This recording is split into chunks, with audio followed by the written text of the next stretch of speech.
Malakas ang ulan sa isang madilim na gabi, isang bata na nakaupo sa isang sulok, sinusubukang alalahanin kung sino ang babaeng iyon. Sabi niya, ang mga mata niya ay katulad ng sa kanya. Iniaalok niya sa kanya ang ibang mundo na babagay sa kanya. Hindi pa rin niya matanto kung sino siya. 3 taon ang lumipas, sa kaharian ng Winnes Royal Academy of Magic, tumunog ang isang kampana. Nagtipon ang lahat ng mga estudyante para makita ang isang pagtawag sa pader ni Headmaster Albus na tinatawag na Sable. Podium, parang Hogwarts. Nagtataka ang mga estudyante tungkol sa kanya. Hindi siya kilala at kilala bilang isang malungkot at misteryosong lalaki. Siya ang may pinakamababang grado sa akademya. Malamang na ipinatawag siya para paalisin. Naaawa ang mga estudyante sa kanya dahil napakatakot ni Headmaster Albus. Papunta si Sable sa opisina nang marinig niya ang isang sumisigaw na boses. Huminto siya. May isang babae na kinakalampag ang pinto ng Albus.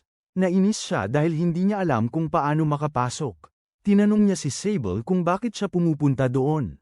Kinakabahan si Sable at sinabi na ipinatawag siya ni Albus, kaya pumunta siya doon upang makipagkita. Akala ng babae na matutulungan siya ng estudyanteng ito na mababa ang grado na makapasok sa opisina, ngunit tumanggi si Sable dahil hindi siya imbitado, na maaaring magdulot ng problema sa kanya.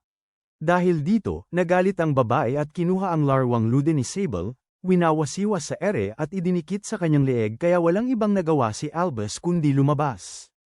Isang tagapangalaga ng lobo ang sumugod sa kanila, kinuha ang kanyang. Hinugot niya ang kanyang espada, at hiniling na pakawalan ang estudyante. Nawala na si Christes sa kanya, at hindi siya titigil laban sa mga pangkaraniwang alagad. Magkahawak kamay sila, pinapaalis siya ng lobo, sinungaling daw siya at tinabig ang kanyang sandata. Hindi kayang makita ito ng pagkawala. Sinubukan ni Sable na hawakan ang estudyante, pero pareho silang sumigaw na huwag siyang hawakan. Itinulak siya ng lobo at sinipa ang mga gamit niya, na ikinagalit at ikinalungkot niya ng labis. Bigla nilang narinig ang tunog ng pagbukas ng pinto. Lumabas si Albus. Nagulat siya nang makita ang pagkawala at kung paano ito nakapasok sa akademya. Commandant siya at sumagot ng may paglalamang. Sa opisina, inalok si Sable ng tsaa, pero hindi ang pagkawala. At nagsimula siyang makipagtalo sa isang utusan kung bakit hindi siya pinaglilingkuran. Sinabi ni Albus sa kanya tungkol sa isang espesyal na programa sa larangan. Nagulat si Sage na hindi siya pinalayas. Espesyal itong alok para siya ay bumuti. Sinabi niya sa kanya tungkol sa simbahan at digmaan ng mga mangkukulam at tinanong kung alam niya kung sino ang nagpahunong sa panghuhuli ng mga mangkukulam sa kaharian ng Winnes. Sumagot siya ng may maningning na mga mata na ang pangunahing digmaan ay natapos 10 taon na ang nakalipas sa pamamagitan ng masamang salamangkero 13 at gumawa ng isang bagong mundo para sa kanila. Idinagdag niya na ang mahika ay nagpapabago sa pananaw ng mga mangkukulam, at tumatagal ng mga dekada para matuto ng mahika, samantalang kung sino man ang may talento ay maaaring matuto sa loob ng ilang taon. Kaya niya ito ginawa para magpakalat ng mahika, ngunit sa timog, hindi kinikilala ang mga mangkukulam, kaya nagpasya siyang gumawa ng isang nayon ng mga mangkukulam doon at gusto niyang magsilbi siya bilang isang mage. Kung makakaangkop siya sa loob ng 3 taon, magkakaroon siya ng lahat ng alaala ng mahika. Humanga si Los sa pagiging maingat ni Albus. Masaya siyang tumayo para makilahok sa paglalakbay na ito at iaalok niya ang kanyang 300 taong karanasan sa trabaho. Tinanggihan ni Albus ang kanyang alok dahil kumukuha siya ng ibang mangkukulam para sa layuning ito. Inilabas ni Los ang kanyang pagbibitiw at sinabi sa kanya na tinanggal na niya siya.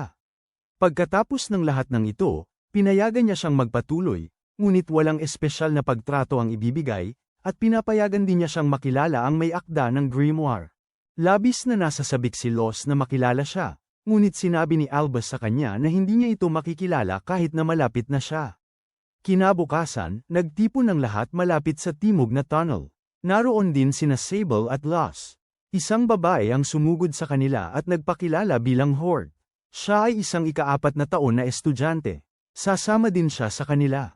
Dumating din doon si Tudot, isang kilalang estudyante, at may pagmamalaking tumangging sumali sa kanila dahil si Sable raw ay isa sa pinakamasamang estudyante sa paaralan. Isinama niya ang 2 pa niyang kaklase. Pare, bakit kailangan maging mahirap? Siniraan ni Horde si Kudo, ngunit sabi ni Sable, hayop raw ito na nagkamali at karapatan niyang magkaroon ng sariling grupo. Habang ang tatlo ni simulan nila ang paglalakbay, nagyayelong si Hort nakakita siya ng isang madilim na pangitain, pero binago niya ang usapan sa pamamagitan ng pagsasabing nagugutom siya. Pinakain ni Christes ang kanyang bagay na Ludens, at kapag may humawak nito, maaari nitong kainin ang kanilang mahika at pumatay sa kanila. Ngayon alam na ni Sable kung bakit nila siya pinipigilang humawak, pero hindi ito nakaapekto kay Christes dahil ang kanyang katawan at kaluluwa ay para sa bagay na ito. Kumuha si Sable ng isa sa mga tuhog. Sinubukan ni Hort na pigilan siyang kumain at nagbabala na kung makaramdam siya ng sakit, huwag niya siyang sisihin. Habang naglalakbay sa kariton, sumama ang tiyan ni Sable at kailangan nilang huminto. Nagpapahinga sina Sable at Hort sa tunnel. Ipinakita niya sa kanya ang mahika kaya pala siya ang pinakamagaling na estudyante. Nalulungkot si Sable na napunta siya sa isang sawi, pero positibo siya tungkol sa kanya. Sabi niya sa kanya, pinag-aaralan niyang maging mabait at matalino. Dati, hindi siya tinatreto ng maayos, kaya sinabi sa kanya na kung lagi siyang nakangiti, magugustuhan siya ng mga tao. Tinatanong niya siya tungkol sa kanyang panig ng kwento. Sabi ni Sable sa kanya, na wala ang kanyang alaala bago pumasok sa academy, at kung mapatalsik siya, mawawala rin ang kanyang alaala sa eskwelahan. Ngayon, wala na siyang ibang pagpipilian kundi maging isang mage. Dumating si Professor Law sa kanila at tinanong kung ano ang ginagawa nila, samantalang sinabi ni Sable sa kanila na hindi siya makapag-cast ng magic at walang kontrol sa kanyang spell. Nakakagulat sa kanilang dalawa. Labis na nadismaya si Los dahil walang mas delikado pa sa isang di mapigil ang mahika. Iminungkahi niya na mas mabuti kung tuluyan na siyang mawala ng alaala at magsimula muli ng buhay. Ang lupit mo, Professor Los. Sa malalim at madilim na kagubatan, dumating ang isang especially iya upang magbalita tungkol sa mga grupo ng mangkukulam sa nayon. Tinanong siya ng mga ngaso ng mangkukulam kung aling grupo ang dapat niyang unang lipulin. Sinabi niya sa kanya na mas malakas ang bumagsak na halimaw butiki. Pinagtawanan niya ang mga mangkukulam at nagpatuloy sa pagtugis sa kanila. Ang kanyang misyon ay ang walang katapusang digmaan sa pagitan ng simbahan at ng mga mangkukulam. Sa kabilang banda, nagkakasiyahan sa kanilang pagkain ang grupo ni Sable. Malakas kumain si Hort, gaya ng dati. Ang mga mage ay para mabawi ang nawawalang mahika. Habang nag-uusap sila, dalawang kasama ni Kudo ang lumapit sa kanila na nagrereklamo tungkol sa kung gaano raw cuttlefish si Kudo. Hinahabol daw sila ng mga magnanakaw, at iniwan sila ni Kudo at dinala ang mapa. Hindi makapaniwala si Sable. Itinanggi ni Professor Los ang sisi nila, may pinaplano siguro, hindi nanakaw ang gamit nila, hindi nasaktan ang dalawa sa kanila, at si Kudo lang ang nawawala, na nangangahulugang baka nahuli siya ng mga mangangaso ng mangkukulam. Ginagawa lang ito ni Kudo para protektahan ang mga kasama niya. Ipinagtatanggol din niya si Sable sa pambubuli, mabait siyang tao. Minsan sinabi niya sa kanya na ang tanging layunin niya ay protektahan ang mga tao sa akademya, sinabi ni Los sa kanila na maghintay dito, at hahanapin niya siya. Gusto ring sumama sina Sable at Hort, pero tumanggi siya dahil madali lang ang mga mahihinang mage para sa mga mangangaso ng mangkukulam. Pero sino ang pipigil sa kanila na sumuway? Ginamit nila ang panyo ni Professor Los para hanapin siya, isang nakakatakot na nilalang na sumisira sa isang bante ng patay at darating para manghuli. Naglilipatan ang mga tao sa baryo. Nakita ni na Sable at Hort ang putol na buntot ni Kudo, umaasang buhay pa siya o patay na. Baka tumubo ulit ito. Nakita ni Sable ang mga bakas ng paa, at may 3 set ng bakas. Tinataya nila na ito ay kay Kudo, Los, at mga mangangaso ng mangkukulam. Ibig sabihin isa lang ang kalaban, na dapat ay so professional. Nangangatog sa takot si Hort habang hawak ang buntot at hinihiling na bumalik na siya. Isa ito sa mga propesyonal na inupahan ng simbahan para manghuli ng mga mangkukulam, na kilala bilang arbiter. Wala silang pakialam kung ilang inosenteng tao ang maaaring mamatay, ganoon sila sinanay. Sabi ni Sable, pero wala na ang organisasyon ni DIL9. Agresibong sagot ni Hort na hindi kailangang mawala ang mga tao nila. Umakyat si Kudo sa puno para iligtas ang buhay niya. Hinahanap siya ng mga mangangaso. Isinapanganib niya ang sarili para iligtas ang buhay ng kanyang kasamahan. Napansin niya ang mga lubid na tiyak na isang bitag. Sa kasamaang palad, nabali ang sanga ng puno, at nahulog siya sa bitag. Nasugatan ng matutulis na pako ang kanyang paa. Sinabi ni Hort kay Sable na nakilala niya ang isa sa mga mangangaso noong bata pa siya. Pumunta sa kalapit na nayon para bisitahin ang kaibigan niya, at labis siyang natakot nang makita ang isang tumpok ng mga patay na katawan na sinusunog. Nakatayo doon ang mangangaso at nagbanta na mamamatay din siya kung isa rin siyang mangkukulam. Tumanggi si Hort na kilalanin ng kahit sinong kaibigan at tumakbo para protektahan ang sarili. Kung ang parehong mangangaso ang humahabol kay Kudo, hindi nila kaya ito, mas mabuting bumalik na sila. Bigla silang nakarinig ng mga sigaw na tiyak na si Kudo. Gusto niya siyang pigilan, at doon sinabi ni Sable sa kanya kung buhay pa ang kaibigan niya. Hinding-hindi niya ito iiwan mag-isa. Hirap nang maglakad si Kudo, naghahanap ng paraan para makatakas. At muli siyang natisod sa lubad at nahuli ng ang mga mangangaso. Isa siyang malaking lalaking maskulado na nagngangalang Tyrant. Napakadali para sa kanya na maglagay ng bitag para sa kanya. Tinawanan niya ito, anong uri ng hayop ang bumagsak na ito? Hindi umubra ang mahika ni Kudo sa kanya kahapon. Inaatake niya ito ng isang spell at tumatakbo. Sa gulat niya, hindi ito tumatalab at winasak siya ni Tyrant gamit ang kanyang armas. Nawala ng malay si Kudo. Napansin ni Tyrant na gumaling na ang sugat sa paa ni Kudo. Isa siyang magandang daga para sa pananaliksik sa laboratorio. Tyrant, dinudurog mo ang puso ko. Inutusan niya na kumuha ng kulungan. Samantala, nakita ni Kudo ang bahagi ng kanyang nakaraan, nakaupo sa likod. Mga rehas, sinisisi ang sarili kung bakit laging nangyayari sa kanya. Ang malupit na gumagapang sa kanyang buntot. Akala ni Kudo gusto niyang maging pinakamalakas para protektahan ang lahat, pero hindi niya kayang protektahan ang sarili niya. Ayaw niyang tumanggap ng ibang payo, kaya walang darating para sagipin siya. Mahigpit niyang hinahawakan ang ugat ng puno. Walang awang pinutol ng malupit ang kanyang mga kamay, at hinawakan ni Kudo ang ugat gamit ang kanyang bibig. Palpak ito, itinaas niya ang kanyang armas para basagin ang kanyang bungo. Tumakas doon si Professor Los na may isang kislap at binabalaan siya na huwag humakbang. Inutusan niya si Luden na umatake. Nagawa niyang iligtas siya. Tinatanong niya siya tungkol kay Luden at kung paano niya ito napili. Los, sinabi sa kanya na ang mga gamit na ito ay pumili sa kanya sa loob ng 300 taon, at isa siyang guro sa isang akademya ng bruha. Kung mayroon siyang tapang, harapin niya ito. Hinampas ni Tyrant ang kanyang sandata sa puno, ngunit walang nangyari. Pinakawalan niya ang kanyang spell, na pumutol sa mga puno sa dalawa. Ang galing mo, girl. Sa kasamaang palad, nakarating din doon sina Sable at Horde, at sumigaw si Los na tumakas. Ngunit nagmadali si Tyrant na samantalahin ang sandaling ito at hinawakan si Sable sa kanyang leeg. Nang makita ni Horde sa kanyang mata, naalala niya ang parehong tao na pumatay sa kanyang kaibigan. Hiniling ni Los sa kanya na pakawalan ng bata kung hindi. Nasa panganib din ang kanyang buhay. Hinigpitan ni Tyrant ang kanyang hawak at nag-alok na itapo niya ang kanyang mga gamit para napalayain niya ang bata. Tinanggihan niya ang alok nito. Nagpumilit ang malupit. Hinihingal na si Sable. Isinuko ni Professor Los ang kanyang gamit. Tumayo ang Horde at sinabi sa kanya na huwag silang isipin. Patayin lang ang mangangaso. Inutusan sila ng malupit na lumayo. Hinubad niya ang kanyang espesyal na kapa at tinakpan ang gamit dito, na nagpawalang bisa sa epekto nito. Inutusan niya si Sable na kunin ito. Tinawag ng malupit si Horde at ibinunyag ang tunay niyang pagkatao. Ipinadala siya sa akademya para manaktik sa mga mangkukulam. Sumigaw siya. Tinawag siyang anak ng demonyo dahil nagsimula siyang magkaroon ng sungay. Sinabi ng kanyang ina na lagi siyang ngumiti. Pinutol nila ang kanyang mga sungay para mahalin siya ng lahat. Binibigyan siya ng simbahan ng tungkulin na maging pinakamahusay na mage at huwag matuklasan kailanman. Gayunpaman, nagsusumikap siya upang makuha ang pinakamataas na marka. Gusto niya talagang maging isang mage. Ayaw niyang magtapos. Nang sabihin sa kanya ni Elvis ang tungkol sa programang panlabas, masaya niya itong tinanggap. Ngunit sa araw ng pag-alis, nakaramdam siya ng masama.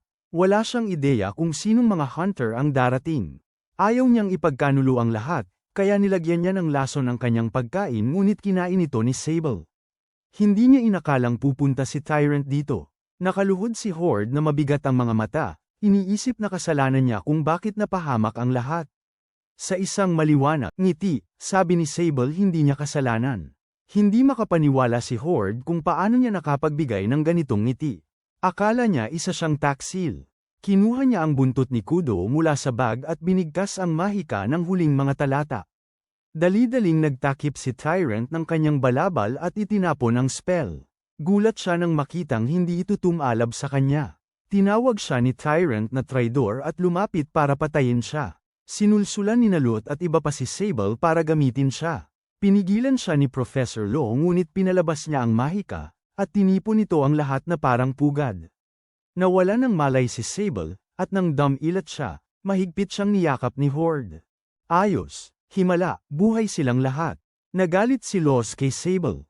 Kung gusto talaga niyang mamatay, kaya niya siyang patayin ngayon.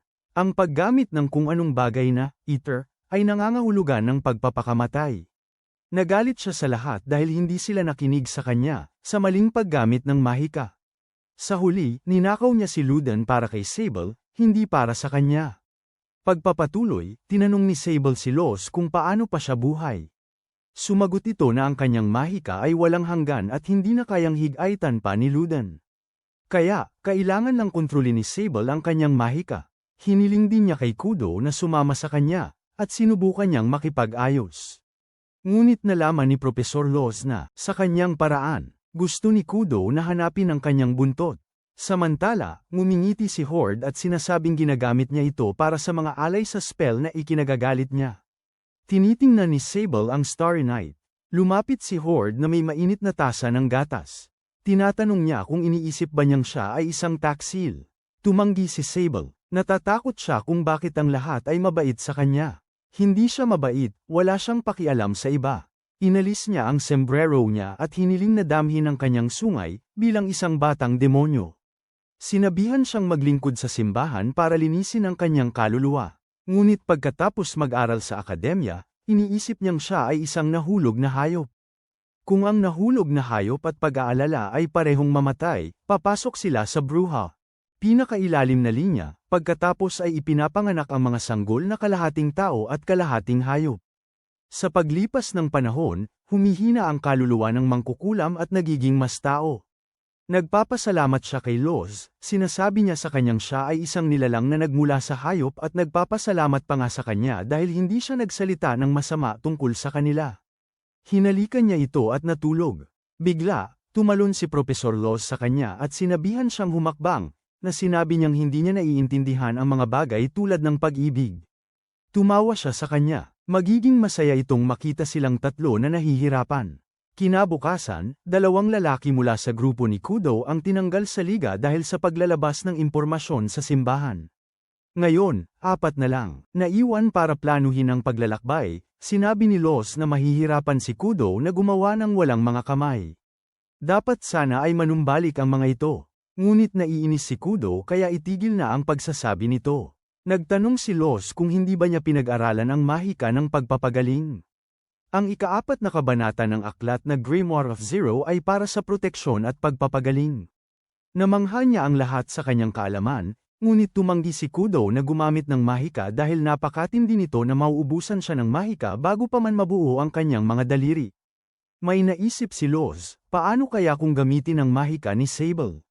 Nagkasundo sila ngayon. Nagtanong siya kung sino ang magaling sa kabanata ng proteksyon.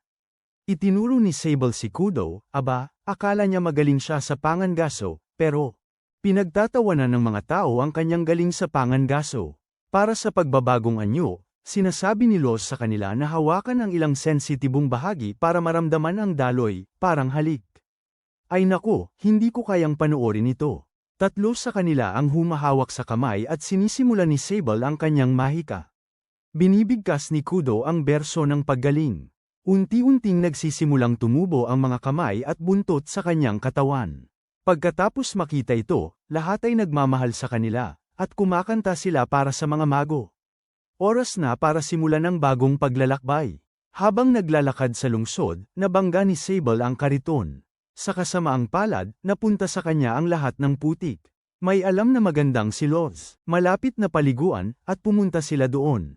Napakagandang paliguan. Tinanong ni Sable kay Kudo ang dahilan niya sa pagsali sa mga mage. Sinabi niya na gusto niyang sumali sa simbahan at sa hukbo ng mga mage. Ang mga knights ng hukbong ito ay nagpoprotekta lamang sa simbahan at sa mga tao nito, at hindi nila gusto ang mga beast fallen.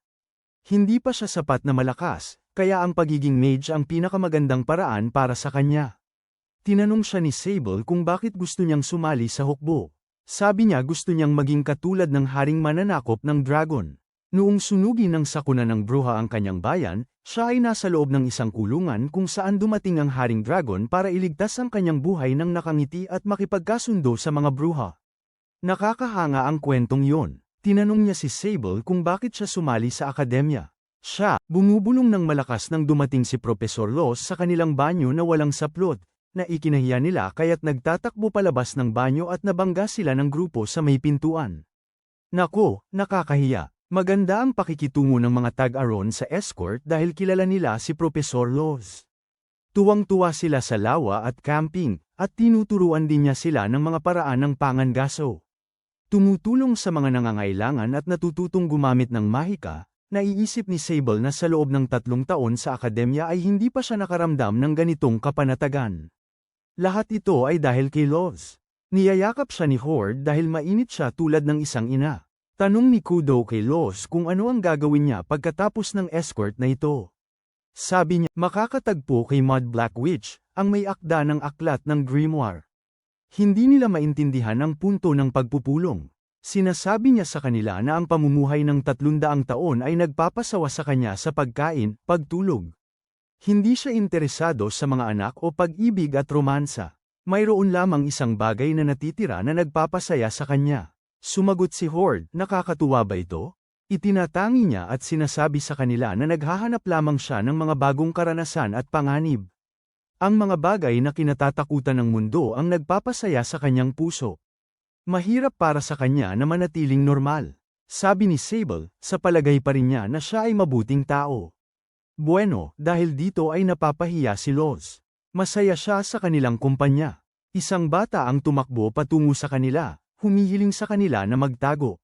Hindi sila dapat pumunta sa lugar na ito. Pumasok sila sa yungib, at isinara ng bata ang pasukan nito gamit ang Los ay namamangha sa nakikitang mahikang kakayahan ng bata.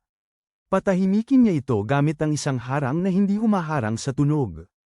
Isang higanteng halimaw ang humahabol sa bata, tinatawag siya para lumabas kung gusto niyang manatiling buhay, at lumalapit sa yungib dahil naririnig nito ang tibok ng puso. Winasak nito ang harang, at sabay-sabay silang lumabas ng yungib. Iniisip ni Pudo na kaya nila itong harapin gamit ang mahika, ngunit hindi ito madali. Sinubukan ni Professor Los na durugin siya, ngunit hinarang nito ang kanyang atake. Sinabi niya sa kanila na tumakbo. Ibinaba ng halimaw ang kanyang espada. Ayaw niyang makipaglaban.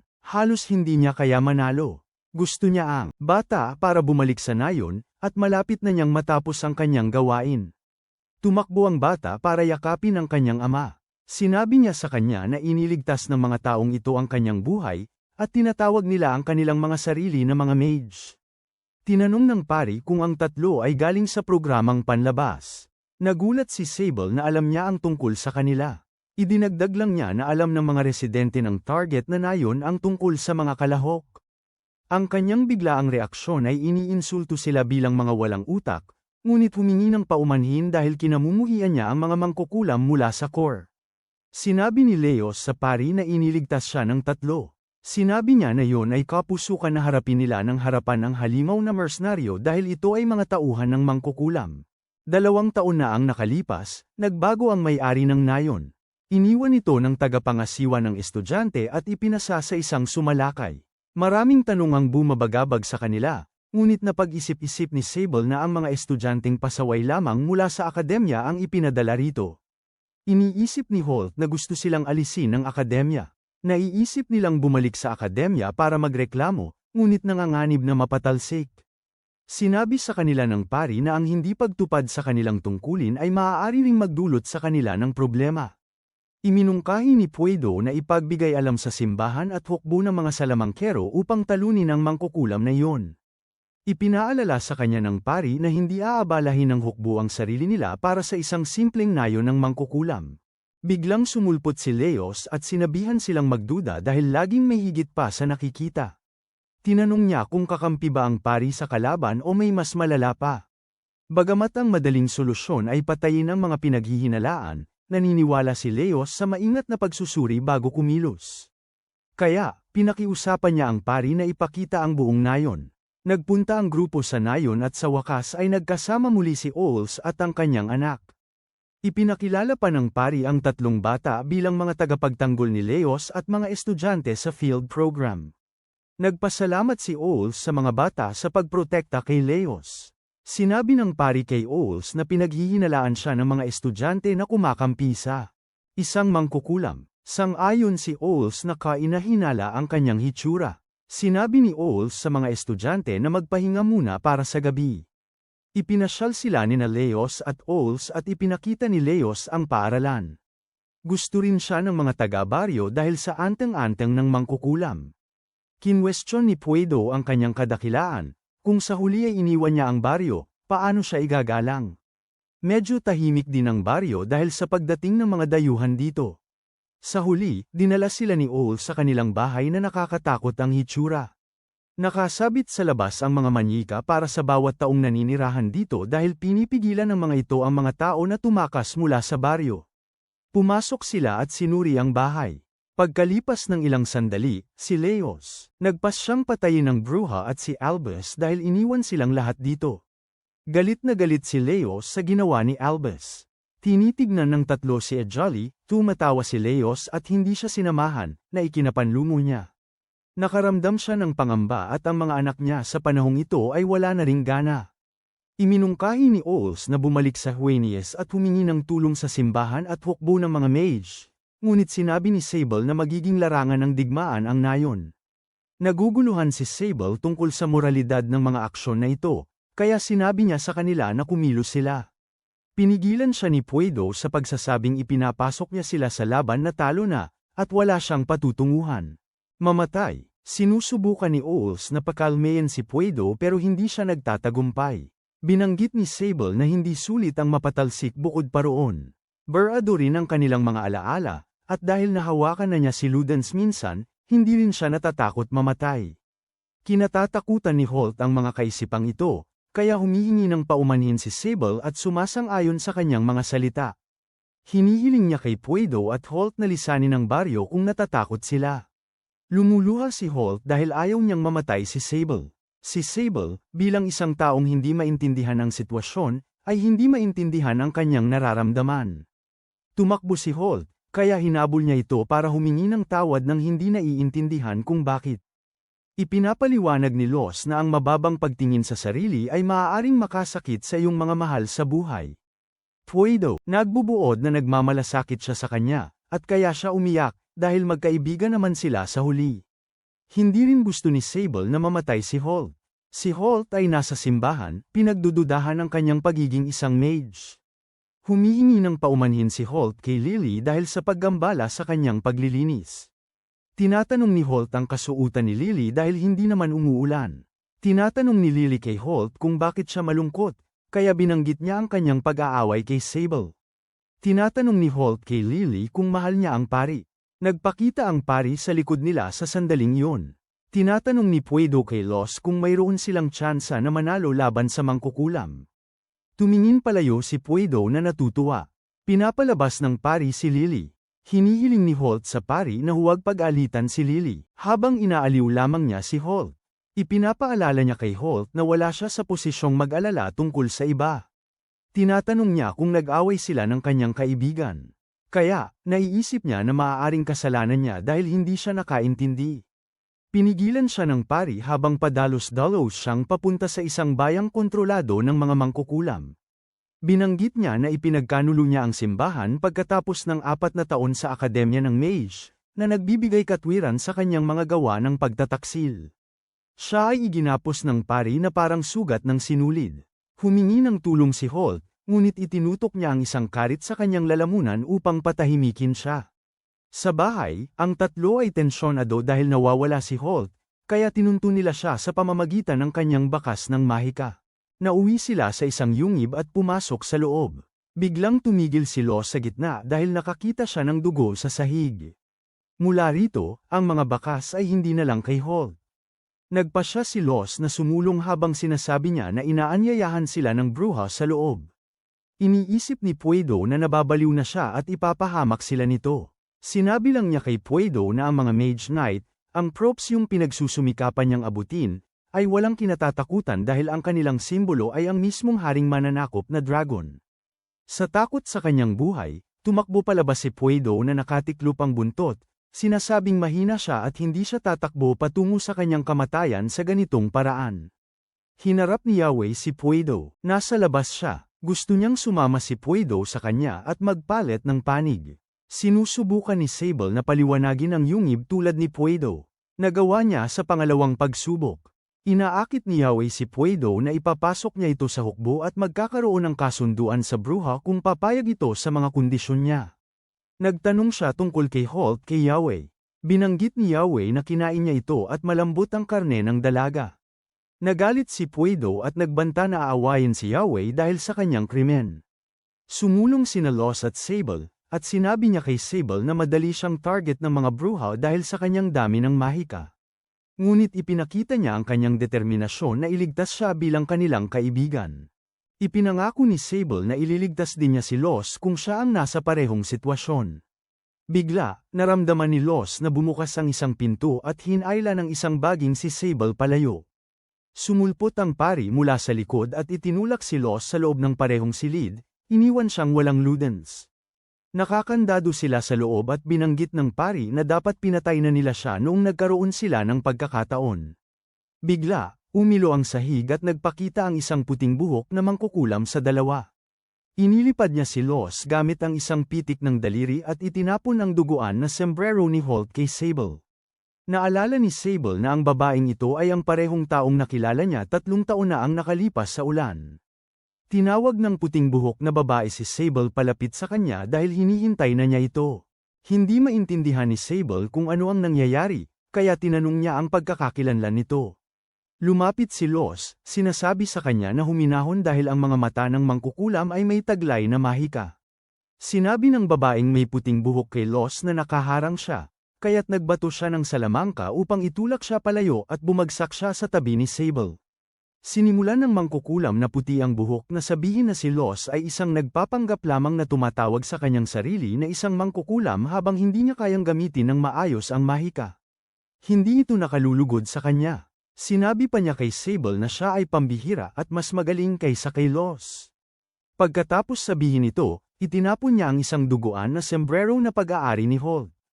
Nagtataka si Sable tungkol sa kanyang kapalaran. Kaya sinabi ng mangkukulam sa kanya na ang kanyang mersenaryo ay nagkaroon ng kanyang may paraan sa kanya. Labis na pinagsumikapan ng bruha na mapasa kanya si Sable, kasama na ang pagkontrol sa bayang ito.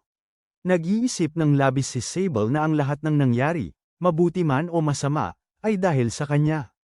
Ipinapahayag ng bruha na siya lamang ang magmamahal, gagabay, at poprotekta kay Sable. Tinatanong ni Sable kung bakit hindi siya karapat-dapat sa mga taong kasama niya. Itinapon ni Professor Los ang kanyang mahalagang tungkod para protektahan ang kanyang mga estudyante at tinuruan din sila ng lahat ng kailangan nilang malaman. Bagamat ang puting buhok na bruha ang tanging alaala niya, ang alaalang yon ang pinakakayang niyang kalimutan. Ngunit sinasabi lamang ni Sable na hindi siya karapat-dapat sa ang kanyang pag-aalaga at atensyon. Kung sa paano man ay magawa niyang ituon ang kanyang lakas sa isang spell, maaaring mailigtas niya si Professor Los. Hindi inaasahan, habang binibigkas niya ang spell, bumangon si Los mula sa kanyang mga bisig at hinalikan si Sable. Pagkatapos noon, tumayo si Los. Ang buong niyang katawan ay puno ng mahiwagang enerhiya mula sa katawan ni Sable. Pagkatapos ay pinagalitan niya si Sable sa kanyang pabayang pag-uugali. Binalaan siya ng puting buhok na mangkukulam na kahit na matapos siyang makatanggap ng kapangyarihan mula sa kanya, mas mabilis pa rin siyang makakagamit ng mahika kaysa sa kanya. Pagkatapos sabi, si Los ay nagbato ng spell at pinaputok ito sa mangkukulam. Nagulat si Sable dito dahil ginaya ni Los ang spell na ginamit lang niya. Pinaputok niya ang kabanata ng pangangaso, huling taludtod, ang hagupit ay patungo sa bruha. Agad na pinawalang bisa ng bruha ang kanyang mahika, nagulat ang dalawa dahil inaangkin niya ang spell na yon, at hindi ito maaaring gamitin laban sa kanya. Ang mahikang ginamit ni Los ay nagmula sa grimoire ni Zero, at siya ang may akda ng grimoire. Naalala ni Sable na ang punong guro ay tinutukoy ang bruha. Ang bruhang kulay putik ay lumalapit habang nagkakas ng spell. Sa kanilang pagtataka, hindi niya sinaktan si Sable. Sinabi pa niya na siya rin ang mangangasiwa sa programa sa parang. Sinabi niya kay Sable na siya ang may akda ng grimoire, kaya tinatanggap niya ito. Si Loss ay masayang-masaya pagkatapos masaksihan ang kamanghamanghang pagtanggi sa mahika. Sinabi niya kay Sable na isa itong pagsubok at pumasa siya. Lumapit si Holt sa kanila, binabati si Sable, at niyakap siya. Sinabi ni Holt sa kanya na mapapatalsik sana siya kung sumali siya sa Zero. Katulad din nito, sinubukan siya ng kanyang ama sa pamamagitan ng pagtatangka na gawin siyang impormante. Dumating ang ama at tinapak siya sa ulo. Natanggap din ni Loss ang likod ni Luden. Napagtanto rin ni Loss na mas maaga na sinusubukan sila. Iniisip ng ama na sobra ang mga dahon bilang mga palamuti. Dumating si Fudo kasama ang isang mersenaryo dahil pumasa rin siya sa pagsubok, sinasabing kinain ng mersenaryo si Holt, ngunit itinuro ng mersenaryo ang mga paratang sa ama. Sabi lang ng ama na ganoong script ay mahalaga upang pukawin ang damdamin. Ang itim na parang putik na bruha ay humihingi rin ng tawad sa mga panlalait. Kinukutsa siya ng kawalan sa pamamagitan ng paggamit ng parehong mga panlalait. Sa akademya, ang punong guro ay masaya sa pagtanggap ng isang liham. Siya ay masaya sa matagumpay na pagkumpleto ng pagsusulit para sa 3 estudyante, tulad ng ipinaalam ni Zero, hindi tulad noong nakaraang taon, kung saan lahat ay bumagsak. Sa ngayon, lahat ay nagtataas ng toast para sa matagumpay na mga estudyante. Sinabi ni Zero sa mga estudyante na bagaman naghanap sila ng mga paraan upang paalisin sila, nanalo pa rin sila. Nagtataka si Holt tungkol sa pagpapaalis sa kanila ng akademya, kaya sumagot si Zero na ang kanilang potensyal ay napakalaki. Kaya, kung sila'y mab-aigo, sila'y agad na paaalisin upang protektahan ang lahat.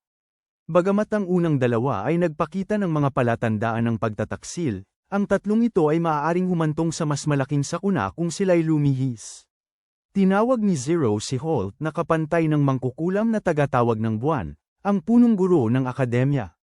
Si Fudo, sa kanyang husay sa pagiging mapamaraan at talento para sa kabanata ng proteksyon, ay magdadala sa kanya upang makilala bilang ang immortal na mago.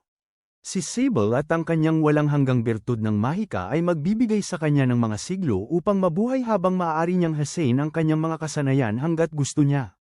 Si Zero mismo ay namamangha sa pag-iisip ng kanyang talento dahil siya ang magiging pinakakilalang mago sa paligid. Si Zero pa, alam ang uri ng mga tamad na salamangkero na sila'y magiging kung sila'y magpapabaya. Ngayon, sinasabi ni Zero sa kanila na para sa mga programa sa bukid, ang bawat isa sa tatlo ay magkakaroon ng tindahan upang sila ay madaling mapuntahan ng mga taga-baryo. Si Zero mismo ay nagpapatakbo ng isang tindahan ng manukan sa bayan. Si Yaohei at ang ama ay sumabat, sinasabi sa lahat na kumain na. Natatakot si Fudo kung sila ba ay inaalok ng karne ng tao, kung saan ang ama lamang ang dapat sisihin para sa kakilakilabot na script dahil dati siyang tagapamagitan para sa mga diagnees. Sinasabi ng pari sa kanya na siya ay 20 taong gulang, hindi gusto ang malalaking pagtitipon, at may mahiyain na personalidad. Pagkatapos ay tinatanong ni Sable si Zero kung dinala niya siya sa akademya dahil hindi niya maalala. Sinasabi lang niya sa kanya na maaalala niya kapag kailangan niya, habang pinag-uusapan si Loss, na nasa tindahan ng manukan ni Zero para magbasa ng mga libro niya. Bigla, nakaramdam ng kakaiba si Kudo at sinabi sa lahat na tumingin sa itaas. Lumapag ang dragon sa baryo, at ang sumasakay dito, ang hari na mananakop ng dragon, ay hinihingi ang tatlo. Dumating din sina Zero at Yaohei at nakipagkita sa kanya. Nakasaad sa liham na maaari silang gumamit ng mahika ng walang limitasyon, kahit na hindi pa sila nakapagtapos. Agad na sumugod si Fudo at tinanong si Heath kung naalala siya nito, at siguradong naalala niya ito mula sa circus ng mga kakaiba. Sinisiguro lang ni Sable sa kanya na babalik ulit ito. Tinanong siya ni Zero kung hindi siya sasama, dahil ayaw ni Loss na si Zero ay pinsala sa kanyang mga estudyante. Dahil lubhang naubos na ang kanyang mahika, si Sable ang perpektong tao para sa kanya. Inamin ni Zero na tama si Loss, ngunit isiniwalat niya na inatake siya ng isang mangkukulam kanina, at ang kanyang ina ay napatay sa harap ng kanyang mga mata, at ang mangkukulam na humahanap sa kanya ay namatay dahil sa labis na mahika.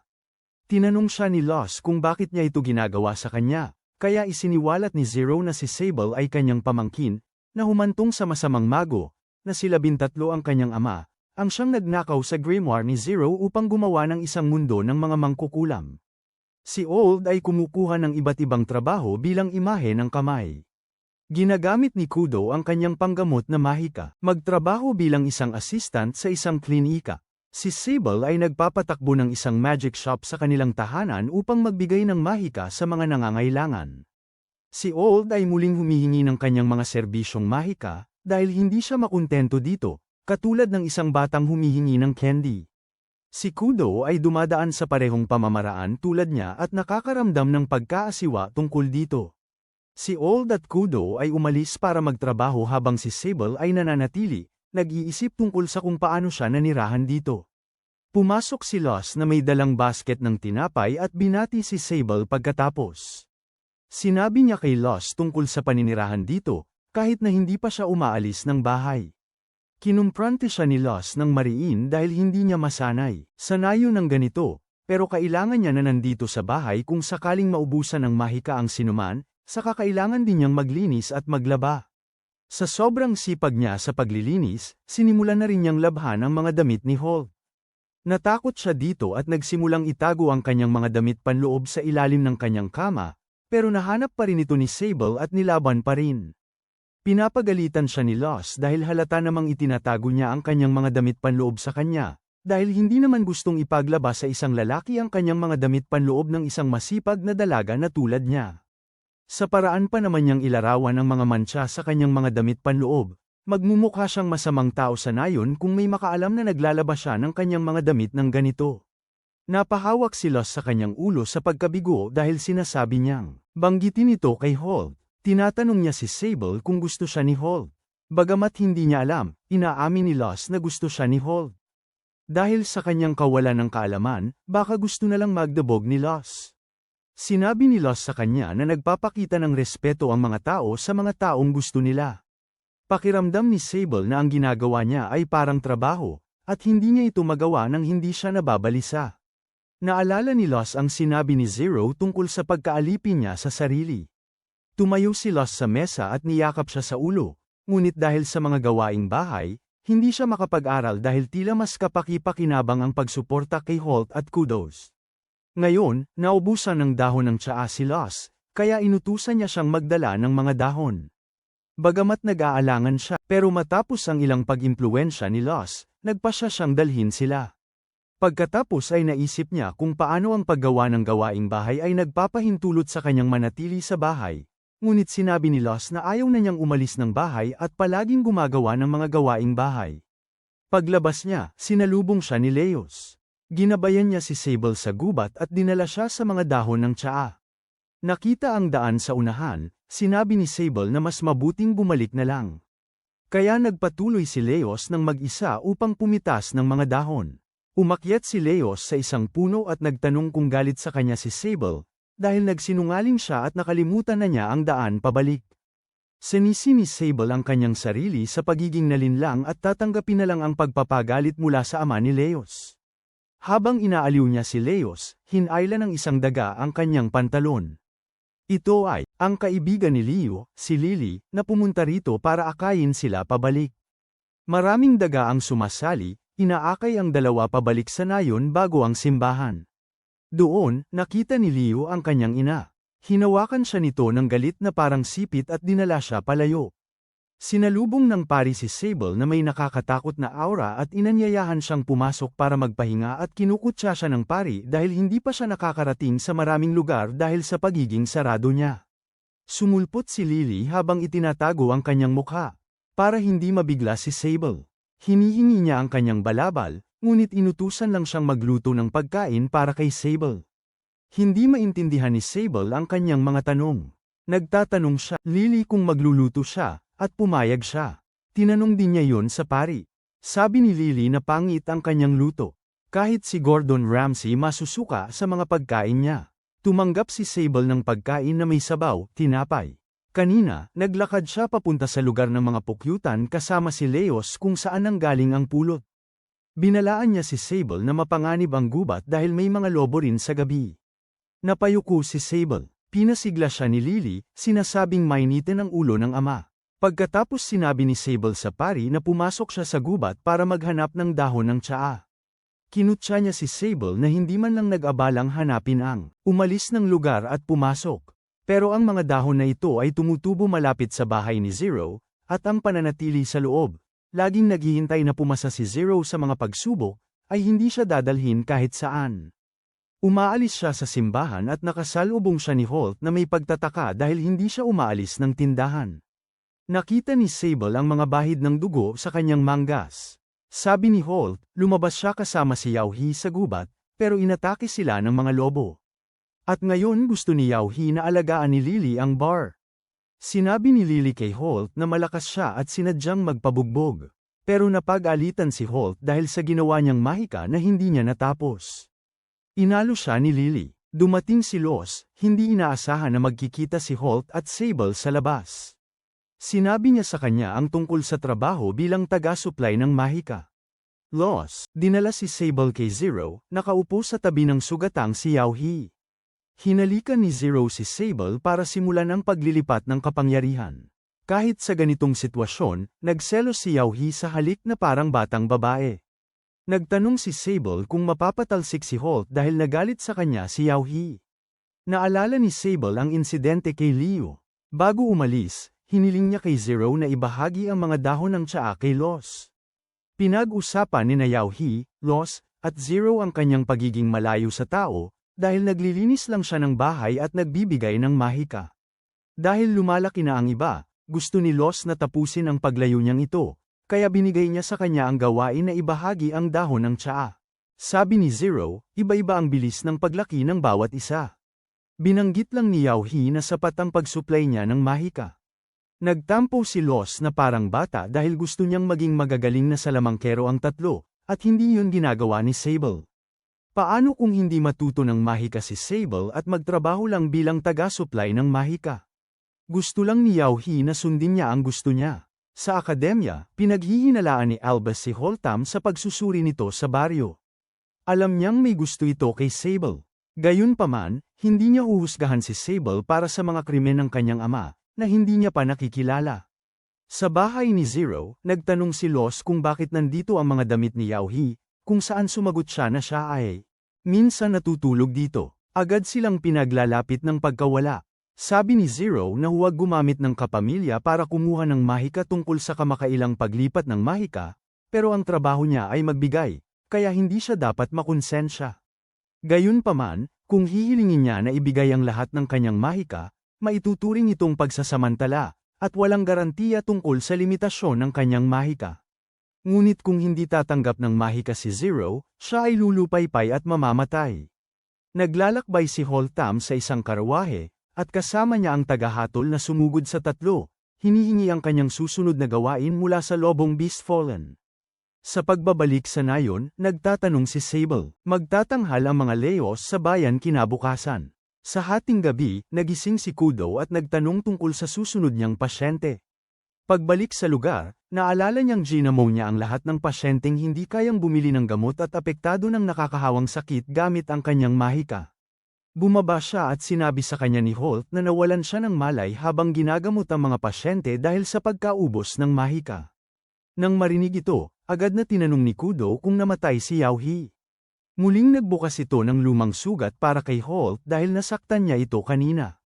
Inamin niya ang kanyang pagkakamali tungkol sa insidente, at agad na sumabat si Kudo para sisihin siya sa pagpatay dito.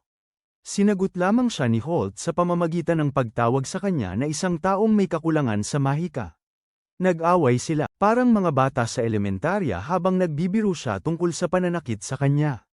Pinatatahimik sila ni Los tuwing nagsasalita sila tungkol sa pananakit sa isa't isa.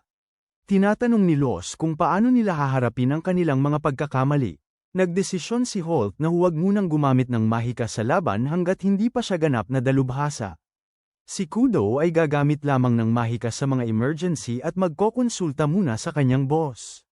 Tinutokso siya ni Los na kailangan muna niyang magtrabaho bago magsalita ng mag-agarang salita, at balak ni Sable na makipaglaro kay Leos sa gubat. Inuutusan siya ni Los na mangolekta ng mga halamang gamot mula roon para gawin na ring leksyon sa herbolohiya. Iniisip ni Kudo na pinapabayaan si Sable, at agad, ang mabigat na si Holt ay lumundag sa likod ni Kudo na parang nagpapasakay. Sinabi rin ni Los sa kanila na puntahan si Zero bukas at magpahinga ng isang araw. Sa wakas, bumagsak si Kudo sa sahig dahil sa kanyang bigat.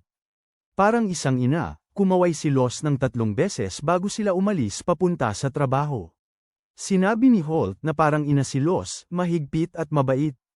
Sa bahay ni Zero, pinapahalagahan ni Sable ang kanyang koleksyon ng libro. Sinabi niya sa kanila na ang ipinagbabawal na aklatan, bagaman nakatago sa mga mapa, ay nasa ni Dora Fort sa Hilaga. Naglalaman ito ng mga aklat na ipinagbawal ng simbahan. Tuwang-tuwa si Holt kasama si Sable na bisitahin ito, ngunit agad itong tinanggihan ni Kudo. Dahil ang lugar ay puno ng mga labi ng sakuna. Ang pagbisita doon ay magdudulot ng paghihirap o kamatayan. Nagbago ang isip ni Sable, ngunit iginigiit pa rin ni Holt dahil siya ang espada, at si Kudo ang tagapagpagaling ng grupo, habang si Sable ang nagbibigay ng mahika. Kinukutya ni Kudo ang dalawa dahil tina-target ni Holt ang kanyang mga kasamahan sa koponan habang nahimatay ang tagapagpagaling sa gitna ng paggagamot. May espesyal na aral si Zero para kay Holt dahil sa kanyang problema. Hindi siya makakaalis hanggat hindi niya kayang paalang bisa ang mga salamangka ni Zero. Humihingi siya ng tawad habang inilalayo siya ni Zero para magsanay. Samantala, napukaw ng libro ang atensyon ni Sable. Nagsasanay ng mahika sina Holt at Zero, at bagaman, hindi natitinag si Zero, bumubuti na si Holt. Iminumungkahi niya kay Holt na sindihan ang kanyang mga kandila gamit ang flogges bilang ehersisyo.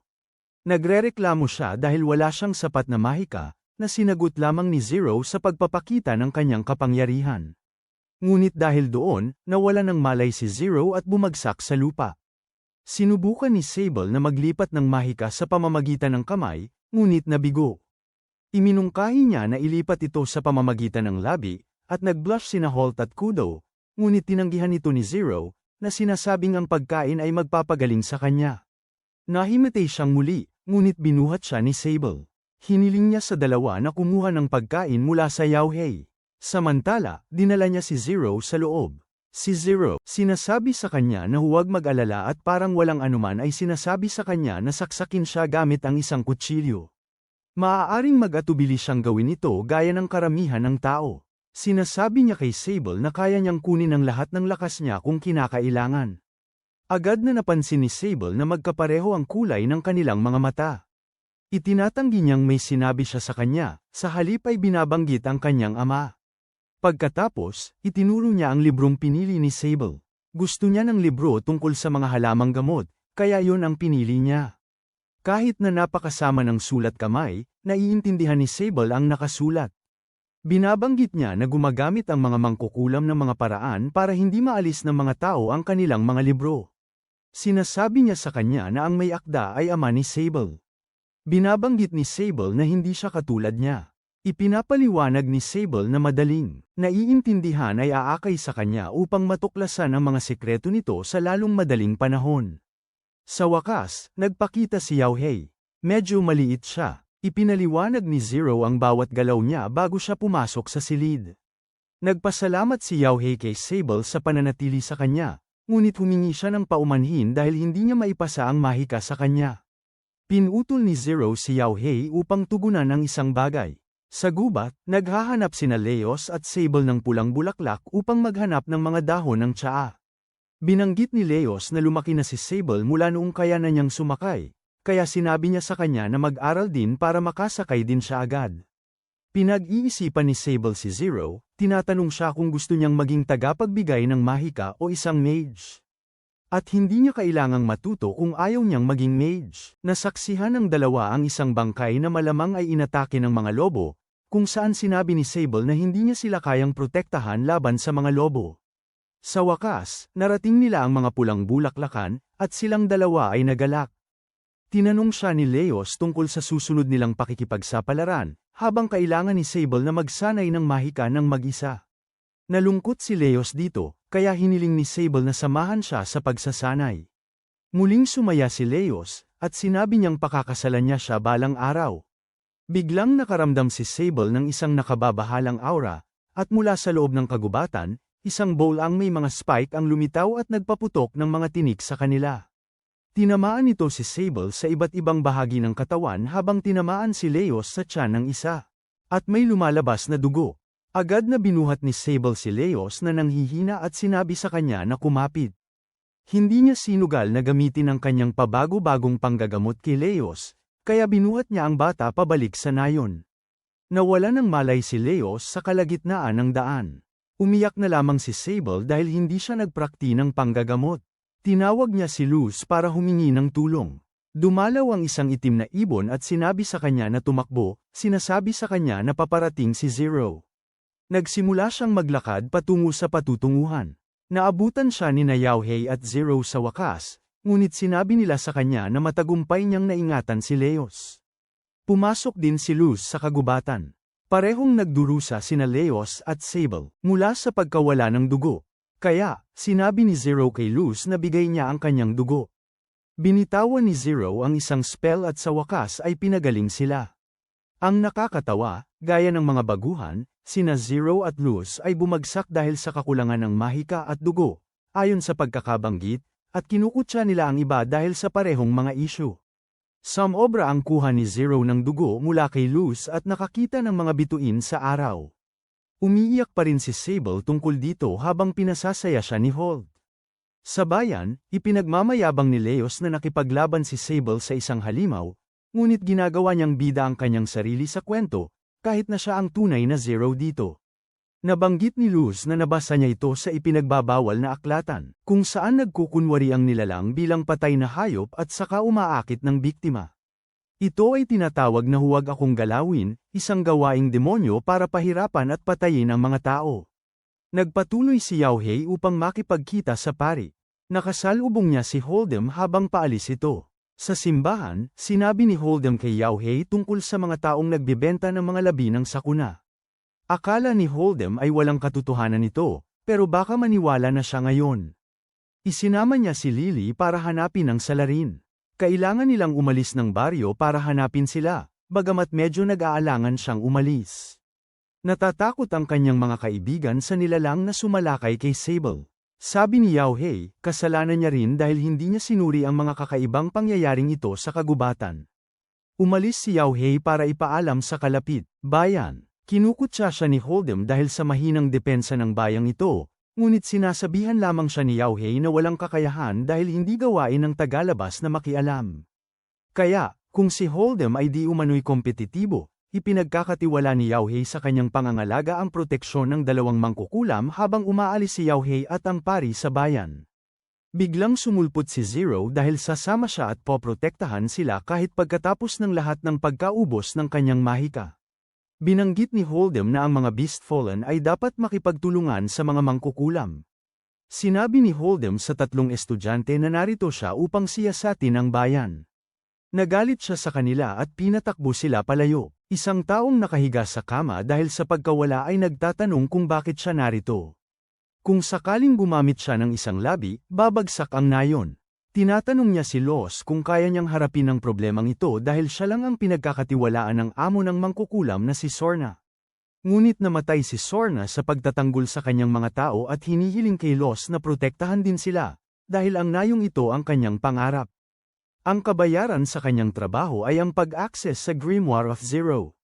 Gaya ng ipinangako ni Hold'em, sinabi ni Sable sa dalawa na gusto niyang maging mas malakas bilang isang mage. Agad itong nagpapaalala kay Hold sa kanyang nakaraang karanasan sa underwear. Lumabas si Los at sinabi sa tatlo na bumalik.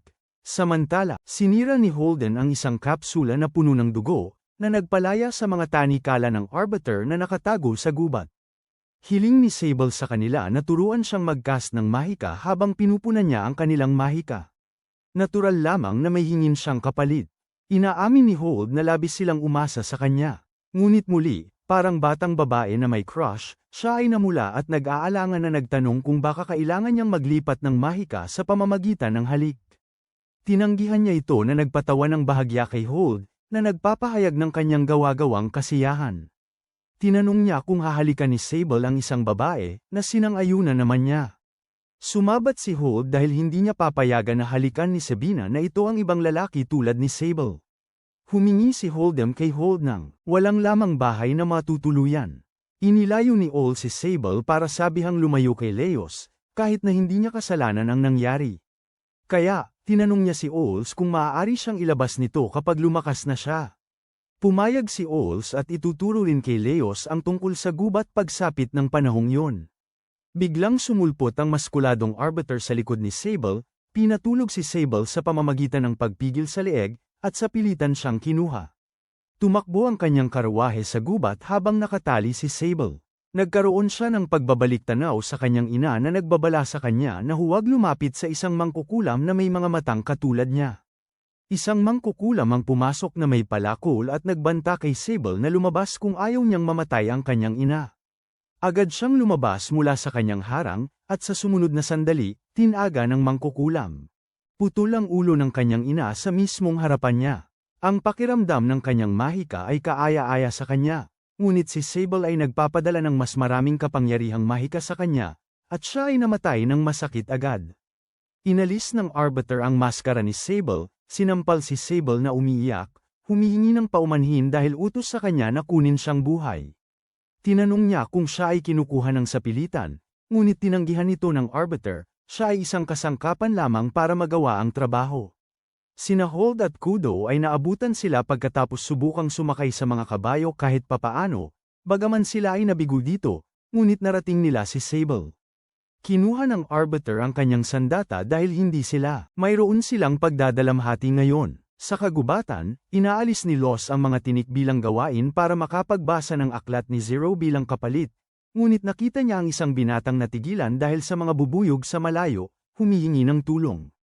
Pinuputol ni Kudo ang kanyang buntot para magamit ni Holt bilang alay. Nagsagawa siya ng isang ritual bilang incantation. Bagamat nailihis ni Tyrant, natupok pa rin ito ang mga lubid ni Sable.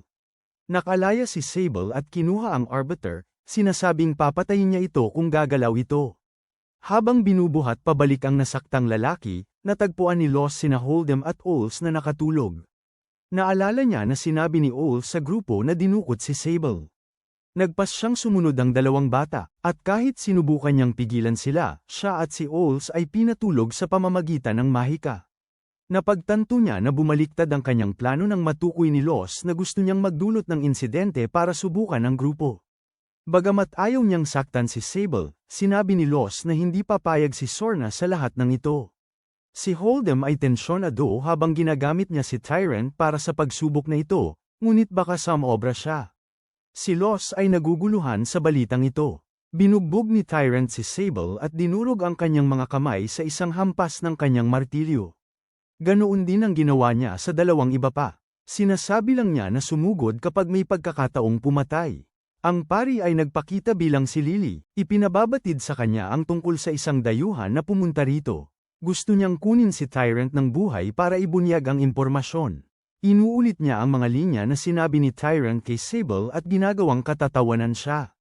Dumating din sina Zero at Yauhei sa lugar. Dumating din sina Los at Hold'em, sinasabing kaiyahiya na apihin si Tyrant. Padalos-dalos na sinabi ni Hold'em na pinatumba ni Tyrant ang lahat ng tatlong estudyante. Galit si Zero kay Hold'em, depende sa kanyang mga sagot. Maaaring ipadala niya ang kanyang ulo kay Albus. Sinabi ni Hold'em sa lahat na ililigtas sana si Tyrant sa parusang kamatayan kung makakapagdala siya ng isang estudyante sa akademya, dahil ito ay isang pagsubok para sa baryo. Pagtatanggol, pero nag-aalangan ng mga estudyante sa kainahinalang Hold'em mula pa nung una. Kaya, habang inililigtas si Sable, inalis nila si Hold'em sa sitwasyon, at hindi niya napigilan ang karahasan ni Tyrant. Sang-ayon lang si Zero na kung may balak siyang pumatay, papatayin silang tatlo dahil mahina ang depensa ng baryo. Sabi ni Yauhei, dahil kulang sila sa tao dahil sa natitira pa mula sa sakuna. Sumasang-ayon sila na kailangan din nilang protektahan ang ibang mga baryo, kaya kulang sila sa lakas paggawa. Sabi ni Zero, walang saysay kung mas maraming panganib ang idulot ng mga mangkukulam kaysa benepisyo. Gustong magsalita ni Hold'em pero pinatahimik siya ng pari at ni Yauhei. Hinayaan siyang magsalita ni Zero, kaya sinabi niya na magagamit nila si Tyrant. Sa dagdag na tauhan, itinatanggi ito ng malupit, ngunit dahil nabigo siya sa kanyang gawain, wala siyang magagawa kundi sumang-ayon. Ipinagpipilitan pa ito sa kanya ni Hold'em.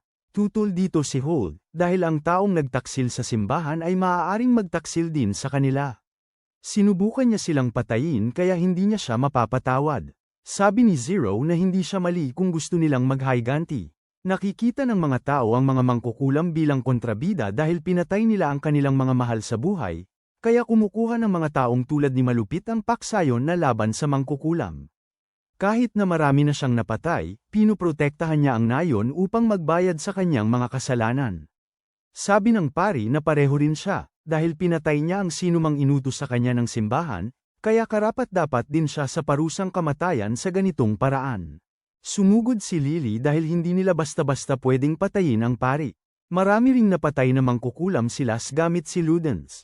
Inaamin ni Pudot na may kinikilingan siya at kahit sino ang magustuhan ni Holt ay hindi nagiging magandang kapangyarihan kahit na nakapatay na sila ng mga tao. Ayos lang kay Pudot na maging kakampi si Tyrant. Pwede nila siyang patayin kung magbago siya ng panig. Nagpapakita pa rin si Holt ng kanyang mga hinala at natatakot na mapahamak si Sable. Humingi ng paumanhin si Sable dahil hindi siya maaasahan.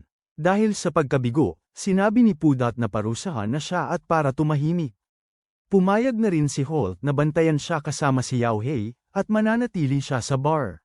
Tuwang-tuwa si Las na sa wakas ay nakagawa siya ng desisyon na walang kinikilingan na hayaan siyang mabuhay. Mahigpit na yakap ni Las at nagsimula siyang umiyak. Paalis na si Hold'em sa baryo, at inaaya rin niya si Las na sumama. Sabi niya ang bilis daw ng panahon para kay Las, at pabirong inamin ni Las na tumanda na si Hold'em pagkatapos ng huling pagkikita. Ang pagtrato ni Las kay Hold'em ay maaaring maging dahilan para magustuhan siya ng mga tao at magkaroon ng positibong imahe. Binanggit ni Hearthful na hindi siya makakabuo ng relasyon sa pamamagitan ng pagpatay. Bilang sagot sa paninite ni Hold, sinabi lang ni Tyrant na ang pagprotekta at pagpatay ay pareho lang. Kaya, dahil sa kanyang trabaho na protektahan, iginagala siya ni Hearthful sa baryo dahil kailangan niya itong malaman. Sinabi ni Hearthful sa kanya na wala siyang mapapala sa ginagawa niya, at sinimulan niyang sakalin si Hearthful, nang biglang may 4 ludens na inilagay sa kanyang leeg. Sinabi nila sa kanya na huwag na niya itong ulitin. Sabi ni Hearthful na ginawa niya yun para malaman kung matatakot siya. Gusto ni Yao Hei na kumuha ng impormasyon sa umaatake sa pamamagitan ng pagpapahirap, pero binawi niya ang plano dahil bata pa ito. Pumagit na si Pudot, sinasabing mali ang pahirapan ng kahit sino. Dagdag pa niya na ipapadala nila ito kay Winnis kapag maayos na ang kalagayan nito. Pinuri siya ni Hold, na tila nagiging matalino ang utak biya ni Kudo sa pagkakataong ito. Dito, ang pagtatanong na walang pagpapahirap ay nangangahulugang trabaho ito para sa pari. Pumasok ang pari sa silid at binato ng tungkod si Hold, na kanyang tinatanggihan. Nakita niya nagising ang bata. Bumangon ang bata at naghanda na umalis pero ang pari, tinawag siya ng pari na isang erehe na hindi alam ang tunay na layunin ng simbahan. Tinawag ng bata ang lahat at nakinig ng palihim si Hold sa kanila, sinasabing hindi na raw masyadong pinapakialaman ng mga estudyante, dahil kaya na rin nilang lumaban. Dumaan siya sa eskwelahan at nalaman niyang ang napakasamang Tyrant ay nakikipaglaro sa mga bata at tinuturuan silang gumawa ng mga bitag, ayon kay Hearthful. Sinubukan niyang takutin si Hearthful, pero gusto rin niyang maglaro na parang bata. Ipinakita ni Leos ang kanyang bitag kay Tyrant, at plano nilang pumunta sa ilog bukas. Si Hold ay may hindi kaaya-ayang pagbabalik tanaw kay Tyrant na may isang tumpok ng mga bangkay, habang tinatanong ni Hearthful si Hold kung pwede siyang umalis, na sinang-ayunan naman niya dahil siya ang kanyang lingkod. Sinabihan siya ni Hold na tumahimik dahil wala siyang balak patayin ang mga bata tulad ng tanong ni Leos. Nakahinga ng maluwag si Hold. Tinanong niya si Hearthful kung ano ang itinuturo niya sa mga bata kaya hindi sila natatakot sa kanya, na sinagot naman niya na walang sino man ang matatakot sa kanya sa bayang ito.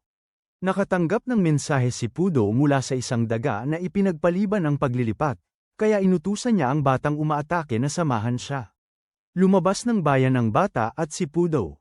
Tinanong niya si Kudo kung bakit hindi pa siya patay gayong nakatakda siyang mamatay dito.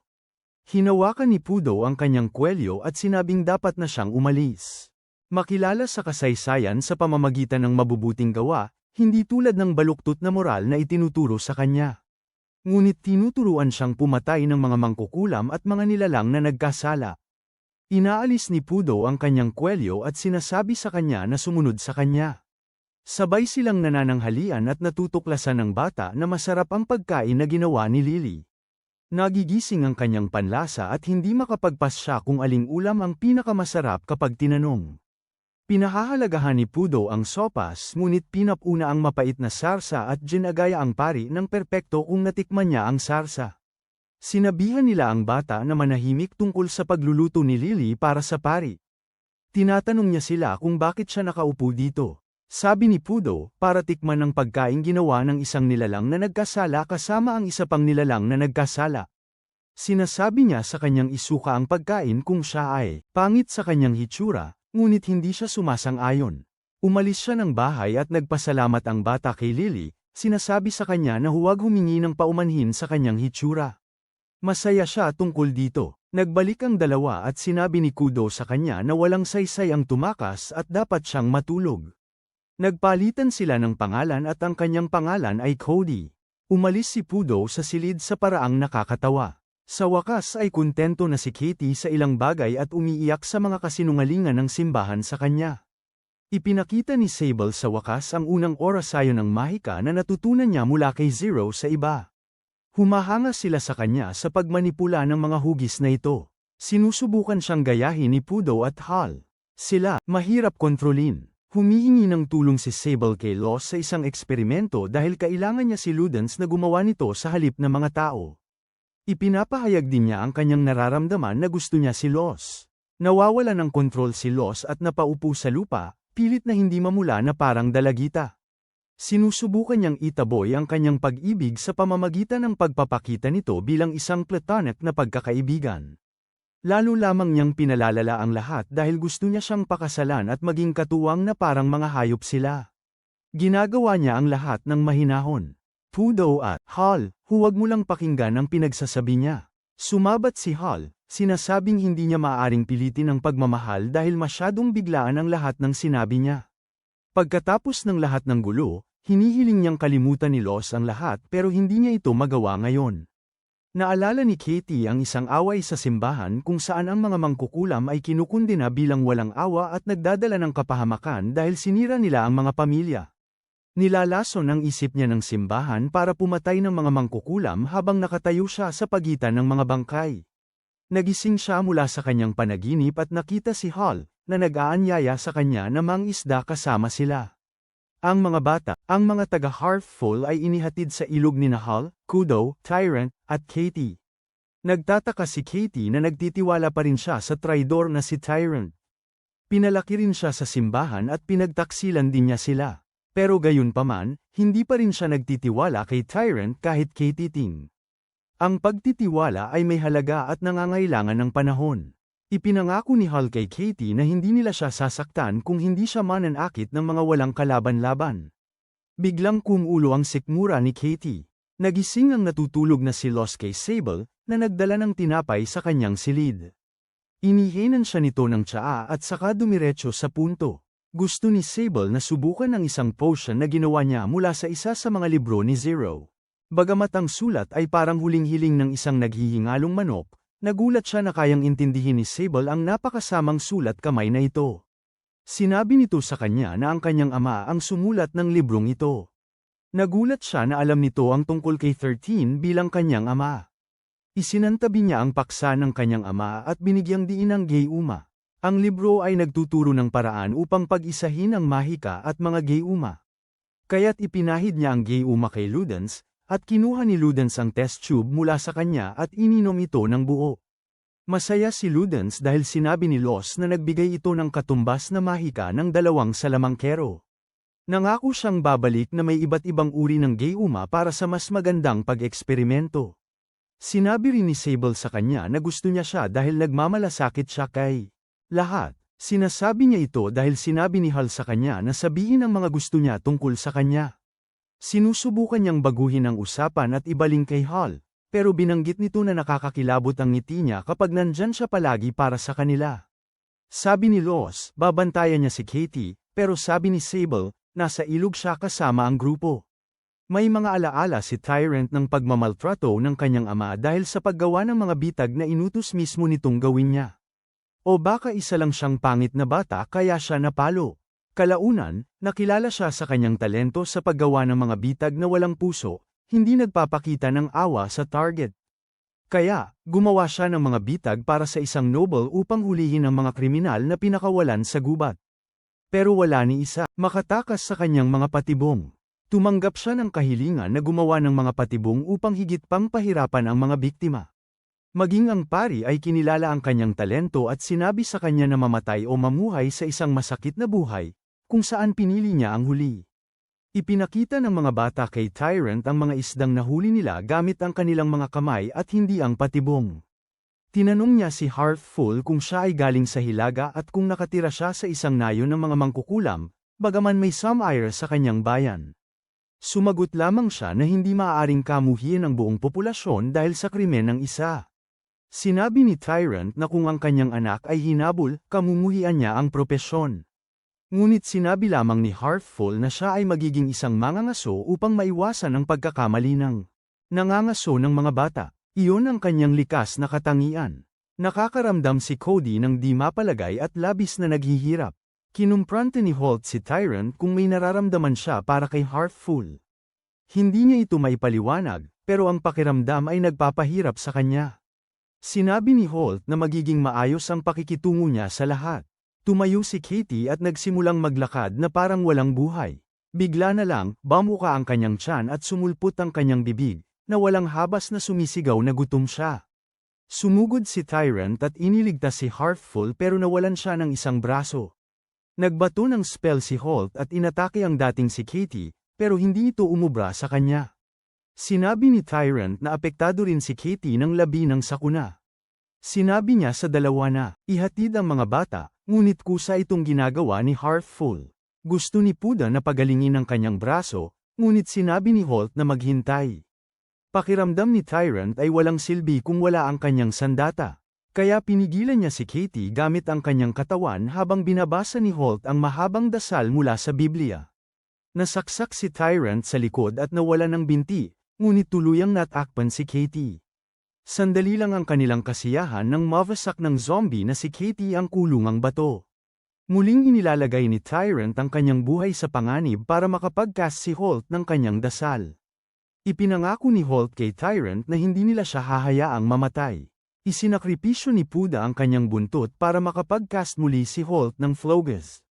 Sumabog ang tiyan ni Tyrant habang nakahandusay siya malapit sa bingit ng kamatayan. Matagumpay na nakapag-cast si Holt ng si Flogus at ang sinapian na si Katie ay tuluyan ng patay. Pinagaling ni Puda ang mga sugat ni Tyrant at ibinalik ang mga nasirang bahagi ng katawan gamit ang mahika. Sinabi ni Tyrant sa dalawa na tumakas dahil hindi siya makatakbo dahil sa labis na pagkawala ng dugo.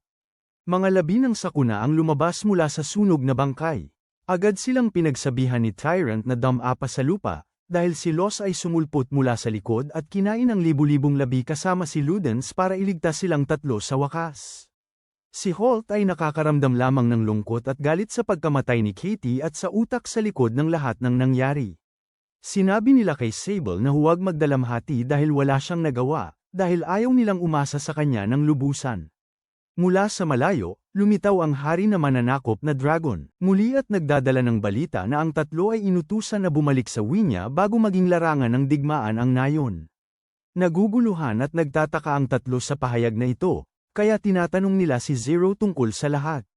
Sinabi ni Zero sa kanila na hindi nila maaaring ipagsapalaran ang kanilang buhay sa isang larangan ng digmaan. Inutusan ni Zero ang tatlo na sumunod sa mga patakaran o palalayasin. Umalis si Sable sa akademya para sa laban, ngunit kung mapatunayan niyang kapaki-pakinabang siya sa laban, gusto niyang muling tanggapin dahil sa kanyang galing sa laban.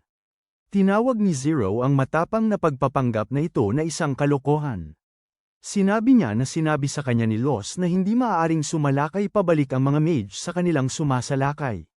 Sinabi ni Zero na ito ay mas mahirap pigilan kaysa puksain ang isang hukbo.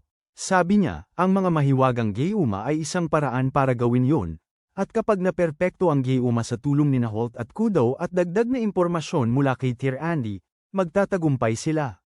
Nagtataka lamang si Zero na baka kailangan niya siyang bigyan ng diploma sa halip na itiwalag dahil sa ideyang ito. Sabi ni Zero, usapin niyo ng akademya, nagbabanta lamang si Solos na babalik kasama ang kanyang mga estudyante kung papabalikin sila. Sabi niya, ang pagkawala ng nayon ay hindi mas masakit kaysa kagat ng aso, pero napagtanto niya ang kanyang sinabi at umiyak dahil sobrang mahal niya ang lugar na ito. Sa wakas, pumayag si Zero na hayaan silang manatili at nagpas siyang sumangguni. Kasama si Albus. Ang mayabang na batas ay nagsasalita ng mataas at makapangyarihan. Iyon ang paraan niya para gawing kakatwa ang kaaway. Pagbalik sa akademya, sumasang-ayon si Albus sa kanilang ideya. Kaya si Albus ay nag-aayos ng isang pakikipagkita at nagpas siyang biruin ang abanteng hukbo at itaboy sila. Tinatanong ng pari si Tir Andy kung kakaiba na ang isang dating tagapamagitan ay humaharap sa simbahan. Nabalitaan din ng pari ang tungkol sa kanyang mapagkalingang ugali mula sa pagkawala noong pinutektahan niya ang mga bata sa ilog. Sinasabi niyang pinuprotektahan lang niya ang kanyang amo dahil siya ang kanyang kasangkapan, dahil wala siyang malayang kalooban, at kung may sinumang dating amo na gagamit sa kanya, lalabanan sila ni Holt. Sinusubukan ni Holt ang potion ni Sable at nararamdaman, ganap na napuno pagkatapos gamitin. Sinabi niya kay Holt at Kudo na gumamit siya ng libro na isinulat ng kanyang ama para gawin ang Geuma. Pinatikim ni Heartful kay Tir Andy ang mga matatamis sa mga bata. Maya-maya, napansin niyang tila balisa si Tir Andy at sinabi niya na magsalita na ito. Sinabi ni Tir Andy na pagsisisihan niya ito, ngunit tinanggap rin niya ito. Kaya, sinabi niya na iniisip niya kung paano niya mapapaiyak si Tir Andy at ang mga bata. Sa paraan ng pananalita niya, napag-isip-isip ni Heartful na baka gusto niya si Tir Andy. Pinakalma niya ang naguguluhang si Tir Andy habang ipinapaliwanag niya na madalas isipin ng mga tao ang kanilang mga mahal sa buhay sa oras ng kaguluhan upang protektahan sila sa pinakamahusay na paraan. Lumabas si Tir Andy at dinalaw si Holt, na nagtanong kung isa lamang siyang kasangkapan na walang sariling kagustuhan. Sinabi niya sa kanya na hindi niya gaanong gusto si Heartful. Tapos umamin siya na kung inutusan, kaya niyang patayin ang taong pinakamamahal niya, kaya bakit hindi na lang niya patayin si Heartful? Biro lamang ni Holt ang pagbanggit nito. Sinabi niya sa kanya na kakailanganin ni Sable ang tulong niya sa paggawa ng mga patibong. Kahit na hindi niya gusto na malaking bahagi si Tir Andy sa plano, hindi pa rin niya ito kayang tutulan. At ang mga taong katulad niya ay kayang protektahan ng iba kapag nasa panganib. Ang ganitong paniniwala ay magdudulot lamang ng mas maraming pagdurusa kay Tir Andy, at gustong-gusto ito ni Holt. Ang mga nagpapakain sa mga ito, ang nasa isip ni Holt ay ang pari at si Los habang pinag-uusapan nila ang tungkol sa pag-impluwensya sa kanya mula sa gilid. Pinupuri rin nila sina Sable at Kudo dahil sa pagiging mapagmasid. Sinimulan siyang tawaging tagahanga ni Tir Andy sa konstruksyon dahil sa kanyang pagdedesisyon at pamumuno, habang hinihiling ni Holt na targetin lang nila ang mga gumagamit ng flogger sa kagamitan ng kalaban. Binanggit ni Kudo na sapat ng mapanganib yun. Sa halip, dapat nila itong sugatan at pagalingin ng husto, ngunit sabi ni Sable maaaring humantong ito sa malaking sakitan. Binanggit ni Zero ang pagdaragdag ng isa pang paraan ng pinagsamang mahika. Umaasa si Yao Mei na mahina ang mga kalaban. Kinumpirma ng pari at sinabi sa kanya na 10,000 lakas na puwersa ng mga magsasaka. Paparating na, ang pagsalakay sa kanila ay magiging dahilan para maging masamang tao ang mga tagapagtanggol. Tinawagan ni Lily si Yao Mei para tulungan siyang magluto. Sinabi ng pari na tumakas siya papuntang katedral ng Ladra kasama ang haring mananakop ng dragon. Mariin niya itong tinanggihan at gusto niyang manatili para lumaban at protektahan ang pari. Hinawakan ni Los si Lily at sinimulan siyang hawakan sa mukha sa hindi nararapat na paraan. Iniligtas ng pari si Lily mula sa pambabastos na ito. Sinabi ng pari kay Los na gusto lang manatili ni Lily dahil sa kanya. Binago niya ang usapan tungkol sa mga natira mula sa sakuna na nakaapekto kay Katie. Ipinakita niya, ginawan siya ng modelo nito at sinabi na may nagkakalat nito na parang salot habang lubusang handa sa mga kahihinatnan dahil mayroon na siyang lunas dito. Naiisip ni Los na pumunta rin sa katedral ng Ladra kasama ang mga taga-baryo. Sinabi ni Holden sa kapitan ng mga kabalyero sa akademya na magpapadala sila ng mga tropa pero hindi makikipaglaban. Ang pagtrato ng maayos sa mga taong may ideolohiyang kontra-bruha ay magdudulot sa kanila na magbago ng panig. Hinihiling ni Farir sa simbahan at mga kabalyerong mage na ipadala ang Magic Medic Unit dahil sumusugod sila laban sa baryo ni Zero. Pagkatapos mag-isip, sumulat si Farir ng liham kay Taurus, ang pinuno ng Korean Republic, at ipinadala ito kay Cal. Binabati ni Taurus kay Albus dahil sa paglalaro ng parang chess na digmaan sa totoong buhay. Sinasabi rin niya sa kanya na ang mga natitirang problema ng sakuna ay nagsimula sa isang nobling mahilig sa kwento ng pakikipagsapalaran. Ang mga katawan na natagpuan nila ay may mga bakas ng binhi ng sakuna. Binigyan siya ni Taurus ng isang binhi ng labi dahil ang noble ay nagdala ng 500 katawan, iniisip na naglalaman ito ng mga labi ng sakuna. Agad na inutusan ni Albus na tawagin pabalik ang commander ng mage. Pagkatapos ay sinabi niya kay Taurus na magtipo ng mga manunood, dahil kailangan niyang ipaalam ito kay Zero. Nakipagkita sina Ols at Leos kay Sable, at ipinangako ni Leos na babalik siyang mas malakas pagbalik niya, habang si Leos ay magiging isang ganap na tao. Sa panahong yun at muling makasama ang kanyang minamahal na kaibigan. Bagamat ito ay isang kakaibang digmaan kung saan hindi gustong pumatay ang isang panig, mapipilitan silang kumitil ng buhay kung sila ay mabibigo. Tumayo si Sable mula sa mesa at para sa kapakanan ng pagprotekta sa kinabukasan ng lahat, pinaalalahanan si Zero sa kanyang obligasyon. Nagawin ang lahat ng kanyang makakaya para protektahan sila habang binibigyan niya ito ng kanyang kapangyarihang mahika. Nakaramdam ng kaunting pagkahilo si Sable sa huli. Sinabi ni Hold at Kudo na dapat siyang maging proud sa kanyang nagawa. Sinabi ni Zero sa kanila na kung sisirain nila ang digmaan, sila ay ititiwalag. Ang hukbo ay nagmarcha patungo sa nayon na puno ng mga malalakas na mandirigma habang silas ay mapagmatsyag. Binabantayan sila. Nagmamarcha ang hukbo papunta sa nayon, sinasabing ibibigay sa kanila ang lupa ng nayon kung papatayin nila ang bruha. Bigla, inatake ng mga demonyong daga ang hukbo. Nagbago sila ng ruta pero nahulog sa isa pang bitag habang lumilipad ang mga patalim sa lahat ng dako at naputol ang kanilang mga paa at kamay. Umuulan, at ibinabalik ng berdeng banal na kopa ang kanilang mga paa at kamay sa normal. Lumalabas ang mga ukit, nagtatanong kung nagulat ba sila dito. Napagtanto nila ang kapangyarihang kalaban nila, kaya umurong ang commander habang pinapakitaan sila ng mga bruha ng awa. Tinatalakay ni Zero kung paano nailipat ng plano ng estudyante ang mga sundalo. Pero sumusulong pa rin ang grupong Beastfallen, kasama ang isang inaalihan ng demonyo. Mga nilalang na mukhang hayop na marunong gumamit ng walang hanggang mahika ng walang dasal. Iniisip ng pari na hindi kayang labanan ang mga ito ng kakaunti lang. Kinukutsa siya ni Yale, sinasabing dapat umalis na siya, pero nagpaiwan siya para kay Lily, na hindi makita kahit saan. Kaya dahil sa pag-aalala, tumakbo silang pareho para hanapin siya. Simula na ang laban para sa tatlong estudyante. Sa kasamaang palad, nahuli si Lily ng mga mersenaryong may halimaw na anyo. Inutusan siya ng demonyo na dalhin siya sa nayon at kainin siya sa harap ng mga tagapagtanggol. Biglang pinatay ni Wire ang lobong nagpupuri sa demonyo, at ganoon din ang nangyari sa iba pang mersenaryo. Dahil pumayag si Lily, nagdesisyon ang demonyo na patayin siya para mas magsikap lumaban ang mga tagapagtanggol. Sumulpot ang pari at tinaga ang braso ng demonyo, mariing sinasabi na hindi dapat ninanais ang kamatayan. Hindi gumagaling ang sugat ng demonyo dahil ang sandata ng pari ay may sumpa ng mangkukulam at pagtatalaga ng simbahan. Hinugot ng demonyo ang bahagi ng apektadong braso at nagpatubo ng bago. Bumida rin si Yale sa pagtaga sa ilang mersenaryo. Pinagsama-sama ng demonyong hayop ang mga sugatang mersenaryo at binuhay silang muli. Inutusan ng pari si Lily na magtago sa itaas. Ayaw ng pari na maliitin, kaya nagsimula silang lumaban. Sinalakay ni Yale ang demonyong sinapian, habang nakikipaglaban ang pari sa lahat. Sa labas ng pader ng nayon, maraming sundalo ang nahuhulog sa mga bitag at namamatay. Sina Tyrant, Holt, Sable, at Kudo ay nakatayo sa tuktok ng kuta. Si Holt ay nagpapaputok ng mga mahiwagang bagay sa mga sundalo. Sinabi ni Zero sa mga estudyante na napakahalaga na mag-ingat sa pagpuntirya. Tinatanong sila ni Zero kung ano ang susunod nilang gagawin. Nagsisimulang sumugod muli ang kalaban papunta sa mga nagtatanggol. May isang nakatakas kay Tyrant at gumagalaw papunta sa pader. Inasikaso siya ni Sable sa pamamagitan ng paghila sa kanyang braso.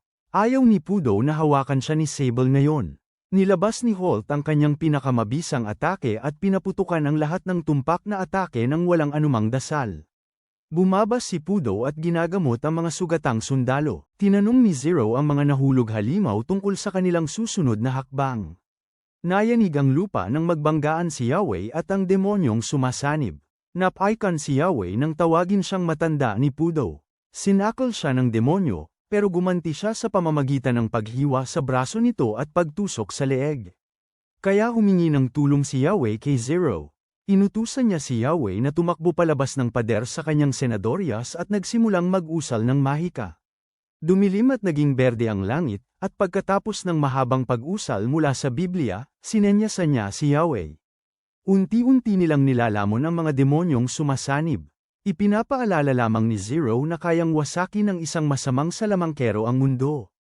Mula sa malayo, ang pulutong, kasama sina Taurus, Albus, at Hold'em, nasisiyahan sa laban.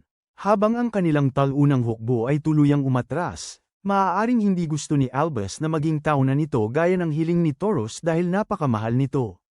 Nakakaramdam ng paninibugho si Hold'em na masyadong malapit si Taurus kay Albus habang may ibinubulong ito sa kanyang tainga. Bigla, nakaramdam ng kakaiba si Albus. Ito ang mga labi ng isang sakuna na nagbabantang lamunin ang mga manonood. Agad na tinawag ni Albus ang kanyang mga commander at hukbo upang protektahan ang lahat. Lumapit ang matandang commander na si Ender at naghandang ikasta ang Ferem sa kanila. Nailihis ang mga labi at lumabas na hindi nasaktan, para lamang atakihin ang lahat ng nasa manunood. Inutusan ni Bishop Idmer ang iba pang mga obispo, para protektahan siya at ilayo sila sa problemang ito. Sinabi rin niya kay Albus na handang pumatay ng maraming tao si Zero para protektahan ang kanyang nayon. Hindi niya ginawa ito kaagad dahil gusto niyang maniwala sa kabutihan ng bruha at sa kakayahan ni Albus. Sa huli, ibinunyag ni Albus ang kanyang katalinuhan. Sinabi niya kay Bishop Idmer na para alisin ang sumpa, kailangan malaman ang pangalan ng demonyong kalaban. Kaya, tinanong niya kung paano niya nalaman ang pangalan ng demonyong iyon na pinagmula ng Remnant of Disaster. Lumalapit ang mga Remnant of Disaster sa grupong ito at sinimulan silang atakihin. Kahit na may kulugo si Idmer, hindi pa rin siya ligtas. Kung iisipin, lahat ay nilikha sa pamamagitan ng Ludens para alamin kung sino ang may sala, biglang dumating si Los. Lumapit si Los kay Bishop Idmer, nagbitaw ng kung ano-anong pilosopiya, at sinabi sa kanya na hindi niya ito papatayin kung magbabago ito. Sinabi pa niya na pinasabugan din ni Idmer ng mga relikya ang kanyang mga kawal na magsasaka, para maging halimaw ang mga askapis at may sisi niya ito sa mga mangkukulam. Kaya, inilabas niya ang isang natirang binhi mula sa Ludens, dahil hindi nakain ng kanyang tungkod ang bagay na ito na natagpuan sa tiyan ni Kitty. Inutusan niya itong kainin. Nagmakaawa itong huwag siyang saktan, ngunit pinilit niya itong lunukin ang binhi.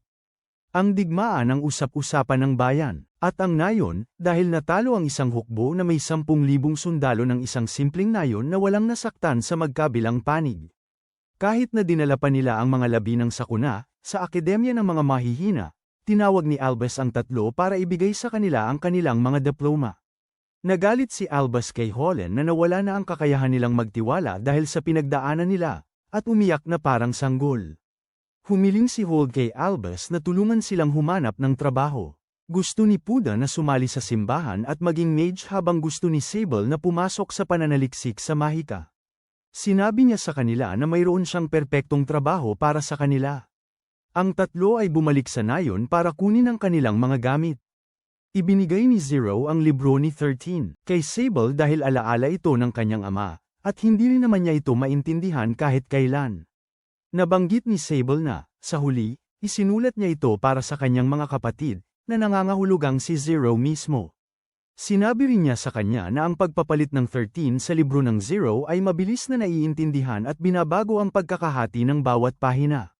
Sa wakas, nagpaalam siya sa kanyang pamangkin, at tinawag naman siya nitong tiyahin Zero. Biro niya itong pinat sa ulo at sinabihan ang tatlo na mag-ingat.